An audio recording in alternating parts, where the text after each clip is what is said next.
Hello साथियों, जय हिंद। आज है 11 अप्रैल 2025।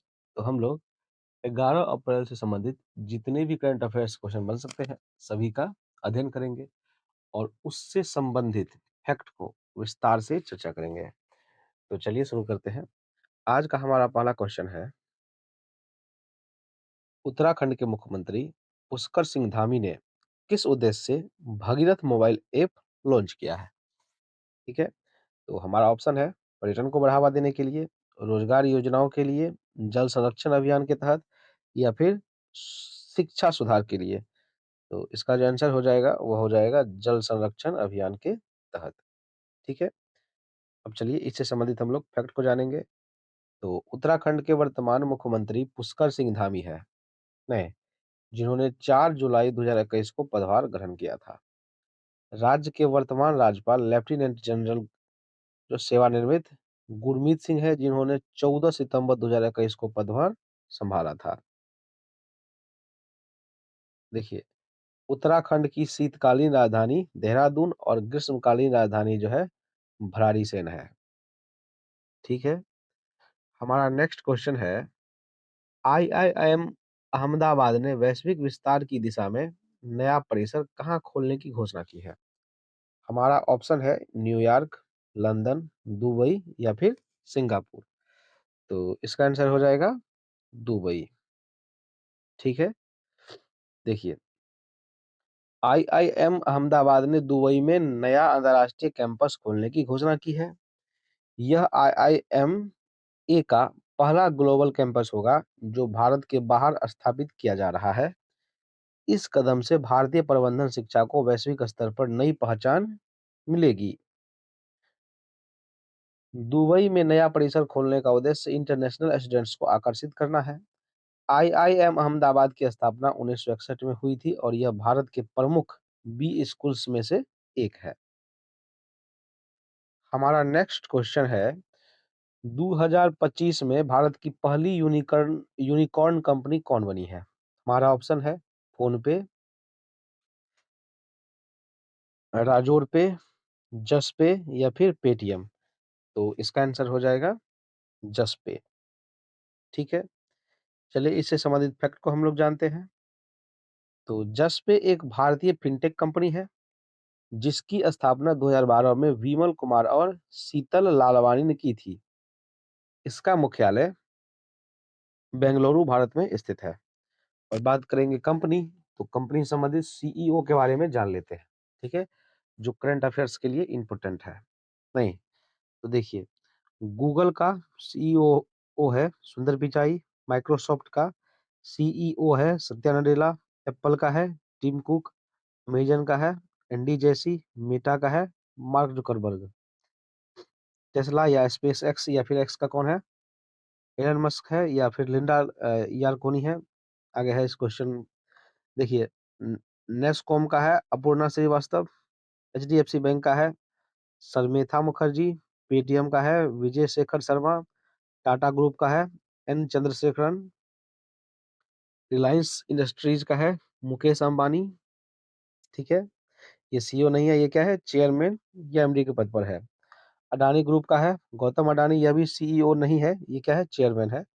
इंफोसिस का है सलील पारेख, विप्रो का है थियरी डेलापोर्ट, टीसीएस का है के कृतवासन। इसके बाद देखिए, नेटफ्लिक्स का है टेड सरांडोस और ग्रेग पीटर्स, यूट्यूब का है नील मोहन, ट्विटर का कौन है? एलन मस्क ऑनर है, और लिंडा यारकोनी जो है इसका क्या है? सीईओ है। ओपन एआई का जो है देखिए कौन है? सेम अल्टमैन है। इसके बाद जूम का जो है एरिक युआन है। ठीक है। तो ये था टॉप 20 कंपनियों का सीईओ। ठीक है। हमारा नेक्स्ट क्वेश्चन है, राष्ट्रीय समुद्री वरुण पुरस्कार 2025 से किसे सम्मानित किया गया है? ठीक है। तो हमारा ऑप्शन है देखिए, किरण मजूमदार, राजेश उन्नी, नारायण मूर्ति या फिर संजीव सान्याल। तो इसका आंसर हो जाएगा राजेश उन्नी। नहीं, चलिए इससे संबंधित फैक्ट को हम लोग जान लेते हैं। मतलब पुरस्कार से संबंधित जो है करंट अफेयर्स को हम लोग जान लेते हैं। ठीक है। देखिए, राजेश उन्नी राष्ट्रीय समुद्री वरुण पुरस्कार से सम्मानित किया गया है। राष्ट्रपति द्रौपदी मुर्मू को सिटी की ऑफ ऑनर से लिब्सन द्वारा सम्मानित किया गया है। प्रधानमंत्री नरेंद्र मोदी को श्रीलंका का सर्वोच्च नागरिक सम्मान मिला है। युवा स्पंदक के संस्थापक आकाश श्रॉफ को भारत में सम्मानित किया गया है। निखिल सिंघल को उत्तर प्रदेश अनमोल रत्न पुरस्कार प्रदान किया गया है।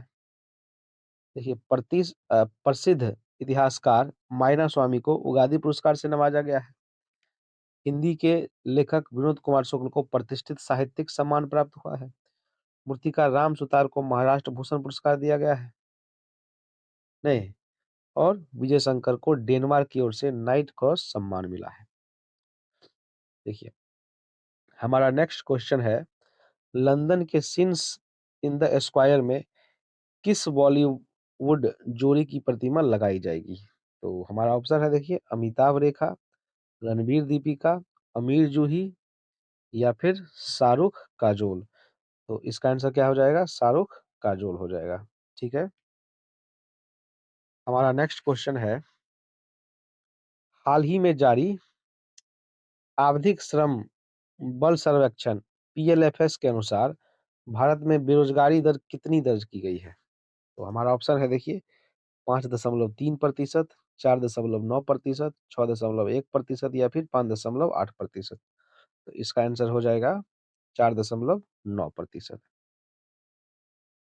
हमारा नेक्स्ट क्वेश्चन है, अमेरिका ने हाल ही में किस निर्णय के तहत अधिकांश देशों पर उच्च टैरिफ लगाने से रोक लगा दी है? ठीक है। तो हमारा ऑप्शन है, जलवायु समझौते के तहत, वैश्विक व्यापार नीति में बदलाव के तहत, नाफ्टा समझौते के अंतर्गत या फिर डब्ल्यूटीओ के दबाव में। इसका आंसर हो जाएगा वैश्विक व्यापार नीति में बदलाव के तहत। ठीक है। देखिए, वैश्विक व्यापार नीति में एक महत्वपूर्ण बदलाव के तहत अमेरिका के राष्ट्रपति डोनाल्ड ट्रंप ने अधिकांश देशों के लिए हाल ही में लगाए गए उच्च टैरिफ पर 90 दिनों की रोक लगाने की घोषणा की है। ठीक है। बात करेंगे अमेरिका की। तो देखिए, अमेरिका की वर्तमान में जो राष्ट्रपति है वह डोनाल्ड ट्रंप है। उपराष्ट्रपति जेडी वेंस है। राजधानी वाशिंगटन डीसी है और मुद्रा अमेरिकी डॉलर है।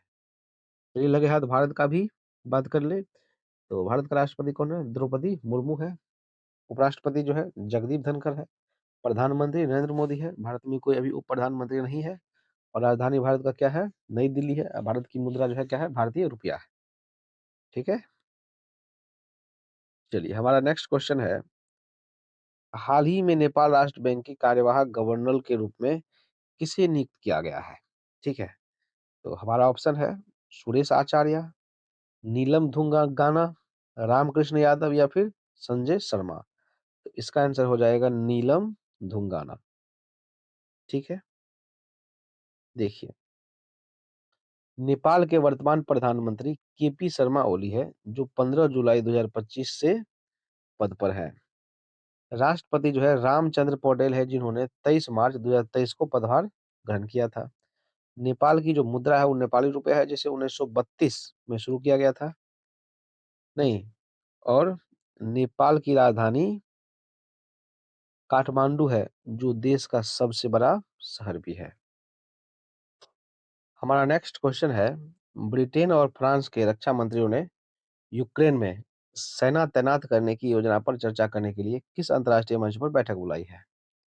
ठीक है। तो हमारा ऑप्शन है, नाटो रक्षा मंत्रियों की बैठक, G7 रक्षा मंत्रियों की बैठक, संयुक्त राष्ट्र सुरक्षा परिषद या फिर यूरोपीय संघ की रक्षा बैठक। इसका क्या आंसर हो जाएगा? नाटो के रक्षा मंत्रियों की बैठक। ठीक है। चलिए, बात नाटो की है तो नाटो संबंधित इंपोर्टेंट फैक्ट को हम लोग जानते हैं। देखिए, नाटो की स्थापना 4 अप्रैल 1949 को हुई थी। नाटो का मुख्य उद्देश्य सदस्य देशों की सामूहिक रक्षा करना है। 2023 में फिनलैंड जो है नाटो का 31वां सदस्य बना। और 2024 में स्वीडन जो है नाटो का 32वां सदस्य बना। कुल मिलाकर के नाटो में अभी कितने देश हैं? तो नाटो में अभी जो है 32 देश हैं। रूस द्वारा यूक्रेन पर हमला के बाद नाटो ने यूक्रेन को सैन्य और वित्तीय सहायता दी है। ठीक है। देखिए, नाटो का सामूहिक सुरक्षा सिद्धांत आर्टिकल 5 पर आधारित है। नाटो का मुख्यालय ब्रसेल्स बेल्जियम में है। नाटो में कुल 32 सदस्य देश है। नाटो का सबसे बड़ा योगदान अमेरिका का है। नाटो चीन और रूस की सैन्य ताकत को चुनौती मानता है। ठीक है? चलिए, हमारा नेक्स्ट क्वेश्चन है, प्राथमिकता निवेश परियोजनाओं पर भारत-रूस कार्य समूह का 8वां सत्र कहाँ आयोजित हुआ है? हमारा ऑप्शन है मॉस्को, नई दिल्ली, सेंट पीटर्सबर्ग या फिर दुबई। तो इसका आंसर हो जाएगा नई दिल्ली। चलिए बात दिल्ली की करें, तो दिल्ली की जो मुख्यमंत्री है वो रेखा गुप्ता है, उप मुख्यमंत्री परवेश वर्मा है और उपराज्यपाल जो है विनय कुमार सक्सेना है। ठीक है? हमारा नेक्स्ट क्वेश्चन है, अमेरिका में एटीएफ के कार्यवाहक निदेशक के पद से किसे हटाया गया है? ठीक है? हमारा ऑप्शन है, देखिए, डैन ड्रिस्कोल, काश पटेल, क्रिस्टोफर रे या फिर ब्रायन जे डिस्क्रॉल। तो इसका आंसर क्या हो जाएगा? काश पटेल। ठीक है? चलिए देखिए, रिपोर्ट्स के मुताबिक अमेरिका में एफबीआई चीफ काश पटेल को राष्ट्रपति डोनाल्ड ट्रंप के प्रशासन ने अल्कोहल, तंबाकू, हथियार और विस्फोटक ब्यूरो मतलब एटीएफ के कार्यवाहक निदेशक पद से हटा दिया है। उनकी जगह अमेरिकी सेना सचिव डेनियल डिस्क्रॉल को एटीएफ का कार्यवाहक निदेशक बनाया गया है। ठीक है? तो आज है 11 अप्रैल, तो हम लोग 11 अप्रैल संबंधित महत्वपूर्ण घटनाओं को जानेंगे। ठीक है? तो देखिए, 11 अप्रैल 1919 को महात्मा गांधी ने रॉलेट एक्ट के खिलाफ सविनय अवज्ञा आंदोलन की शुरुआत की थी। 11 अप्रैल 1947 को ब्रिटिश प्रधानमंत्री क्लीमेंट एटली ने भारत को विभाजन और स्वतंत्रता देने के प्रस्ताव की घोषणा की थी। और 11 अप्रैल 1965 भारतीय सैनिकों ने पाकिस्तान के खिलाफ भारत-पाक युद्ध में अपनी ताकत दिखाई और सीमा पर संघर्ष तेज हुआ। ठीक है? तो इस प्रकार से हम लोगों ने जो भी आज कौन क्वेश्चन बन सकता था सभी का विस्तार पूर्वक अध्ययन किया। अब एक क्वेश्चन आप लोग के लिए है, जिसका आंसर आप लोग कमेंट बॉक्स में बताएंगे। तो क्वेश्चन है, हाल ही में केंद्रीय मंत्री अश्विनी वैष्णव ने कौन सा नया ऐप जो है लॉन्च किया है, जो आधार सत्यापन को आसान बनाता है? हमारा ऑप्शन है डिजी लॉकर, नया आधार ऐप, मेरा डाटा या फिर ई वेरीफाई। तो इसका आंसर आप लोग कमेंट बॉक्स में बताएंगे। धन्यवाद।